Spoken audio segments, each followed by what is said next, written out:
Welcome to my channel. On today's video, I'm going to be discussing how I decided to become a single mom by choice or a choice mom, and I will be going to some of the details such as finances and some things to consider if you're thinking about becoming a choice mom yourself. Where do I start? Well, this wasn't originally always the plan for me. It was, be married, have kids, and do everything in, I guess, the correct order. But, it came to a point that I decided it was more important for me to create my own happiness. This was after being married and getting a divorce that I realized, I still want to be a mom, and why should I have to wait for the right person in order to become one? I know I'd be an awesome mom. I know that this is what I wanted in life, and I established myself financially to be able to take on having a child. So basically, I did a lot of research and joined different Facebook groups, which I was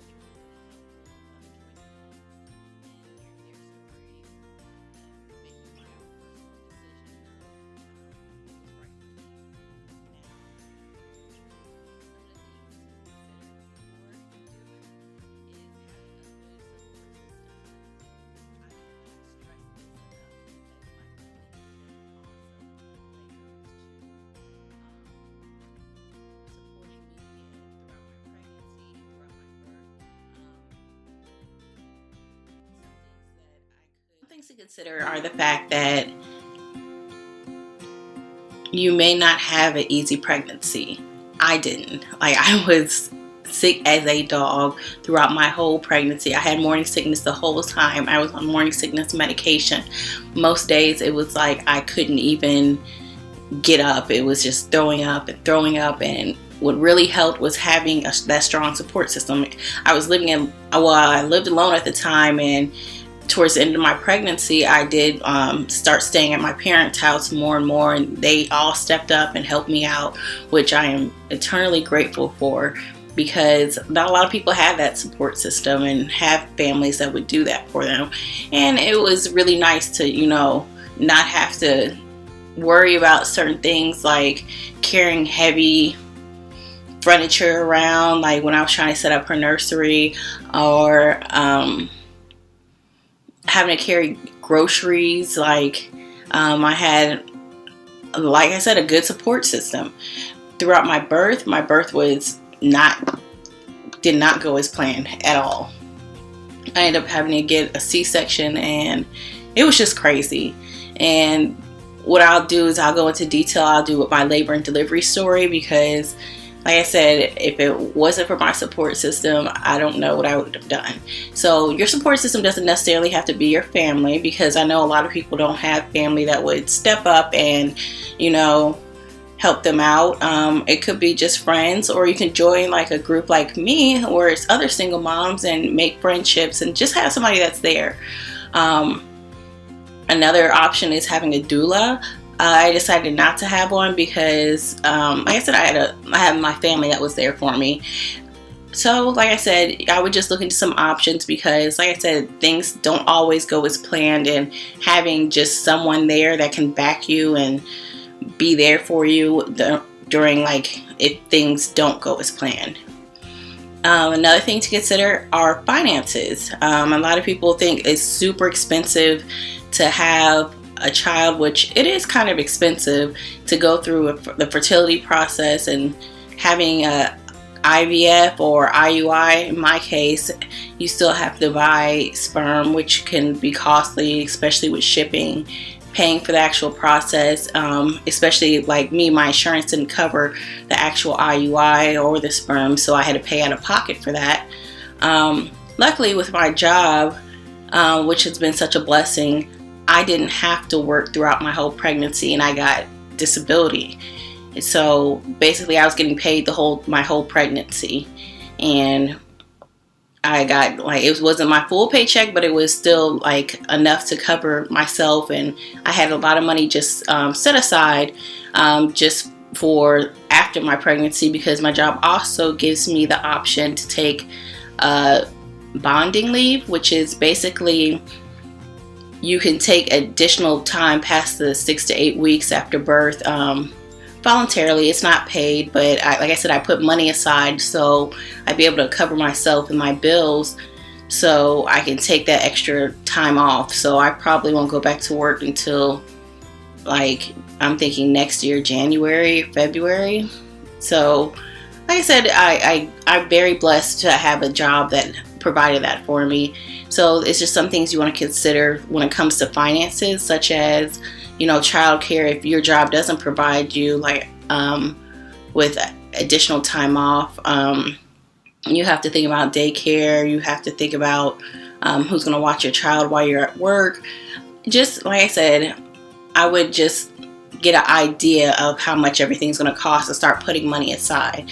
Also, a lot of things I did before she came was bought all of her stuff. Like, she has more than enough stuff. This is my parents' first grandchild, so of course they've stepped up and bought like a lot of stuff that she needs, but I bought a lot of the main stuff. Like, I bought her crib, her stroller, and her car seat, and all the stuff that she needed before she got here. So it was nothing to worry about. So like I said, I would sit down and really look at your finances, start creating a budget and a savings plan. That's very important. Next thing I would say that you would have to consider is, are you comfortable with this? Like, you're not going to have another partner, or you're not going to have somebody else that's going to be able to be there for you at those midnight feedings. And let me tell you, it is hard. Like, even though my family, like, they are more than willing during the day to watch her while I get some sleep. Like I said, that's again going to needing a good support system. But when it comes to, like, when in the middle of the night, when she's screaming and it's 2, 3 in the morning and you have to feed her, like, I chose to breastfeed, so like, I don't have it's just me. So I'm up there, in the middle of the night, giving her feedings. And like I said, it can be frustrating and hard, but I think that's for any parent, even if it's 2 people. If you're breastfeeding, you know, it's only you that can feed her unless you're pumping, which some people do. And I'm not pumping yet. I decided to wait till she's a little bit older. Right now, she's about 2 weeks. So I'm waiting on, you know, eventually I'll start pumping. Let me think. Some other things to consider.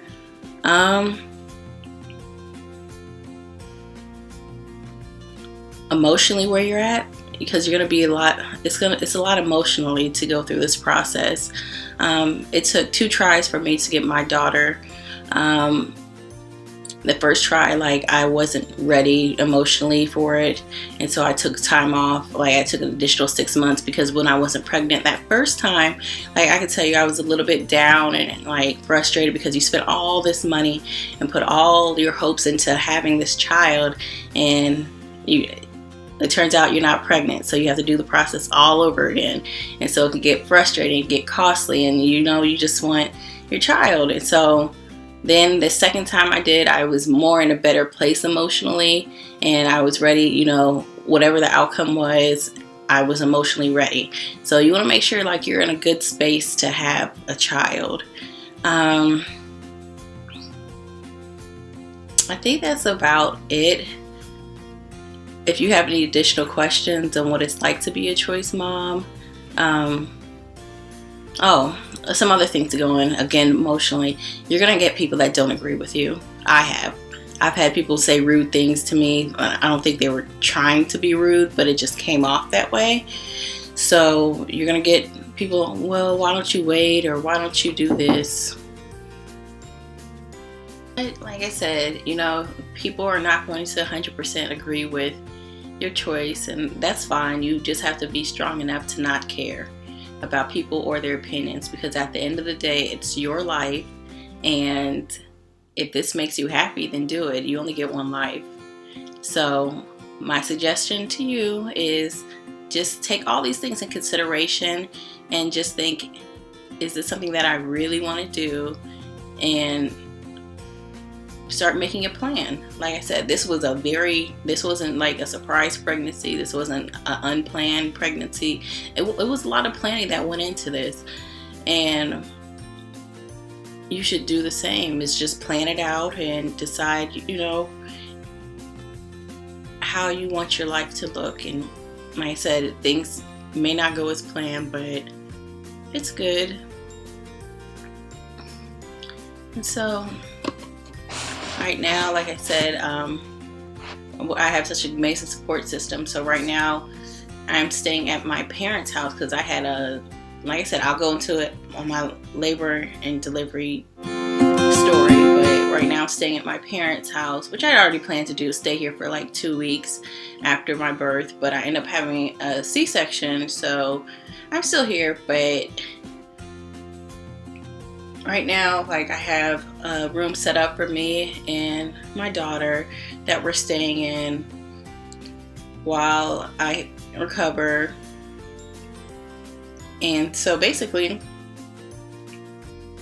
that's what we're doing, is just staying here until I recover. Then eventually I'll go back home and get used to, just a routine of just me and her. But like I said, it goes into having a good support system and having somebody that's there for you. And it really does help. And of course, my family, who, like I said, this is their first niece, grandchild. Because so everybody wants to be around her and see her, so it's a good time that my family's getting to bond with her. And it's helping me out because I am getting some sleep, at least during the day.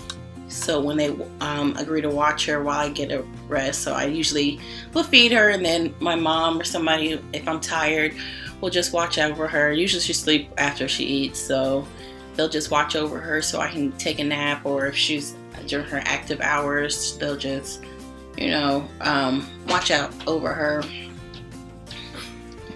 And so right now she's asleep. This is her. I'll give you a little peek of her. She's sleeping right now. There she is. That's Miss Layla. She's knocked out. She should be waking up in like probably about 30 minutes hungry. But right now she's sleeping. And it's her pack and play and just the room that we're staying in. I'm actually staying into their study because it's on the first floor.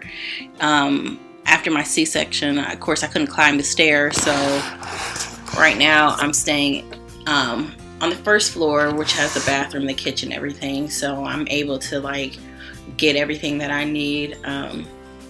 I'm able to climb the stairs now, so I can go upstairs and take a shower if I need be, but it's just better if I don't have to keep going up and down the stairs several times so soon after a C-section, because I don't believe you're supposed to. You should wait just a little while. So it's been helpful. We got all her rooms set up, which I'll give it to her right now. It's a mess of her stuff everywhere and my stuff, but I'll give it to her, how we have it set up in here. Just through our night routine, I have a chair and actually her pack and play. I'll give a review on that because I actually got it on sale when Babies R Us was going out of business, and I love this pack and play. It basically is the Day to Dream pack and play, which I'll give a review on it. And how it's been working for me. It's been amazing. This is actually going to be the pack and play that stays at my parents' house for her whenever I go back to work. So she has something to sleep in while she's here. And so it basically, like I said, it's like a nursery all-in-one, which I'll give a review and give a tour of it. So that's it. If you have any questions, comments, write them down below and hit that subscribe button. Thank you for joining me.